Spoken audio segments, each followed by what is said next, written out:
Mag-harvest ako dito ng sitaw kasi lumalaki na sila. Ayun o. Diba? Ito malapit na itong maging magulang. Kaya kailangan makain na natin sila. Ito pa isa. After nitong sitaw, magtatalbos naman tayo. Ayan, nilagay ko lang siya sa styrofoam. May maliit lang kayong paso. Tutubo na yan. Hindi mo na kailangan bumili pa ng ganito. Apaka-healthy pa niyan sa katawan. Basan lang natin. Ayan. Yung show. Diba? Tapos lalagyan ng bagoong. Ay, ulam na yon ate.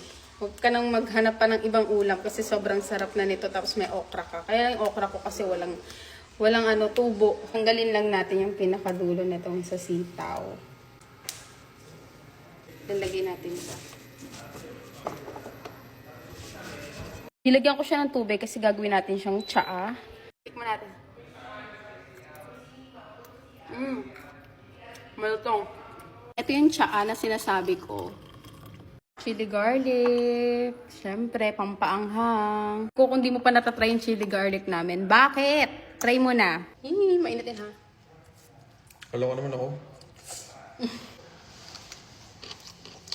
Lutong. Sarap ano. Lutong mo. Fresh na ito. Patingin mo ito. Dapat nagtanghalian tayo sa ganitong ulam. Tapos iho na bangus. Hindi ko na bangus. Chili garlic pala to. Kala ko bagong. Saan ba bagoong? Hindi ako ito. Sarap na. Ano natin? Sarap na ito. No. Lutong. Hindi tanghalian natin.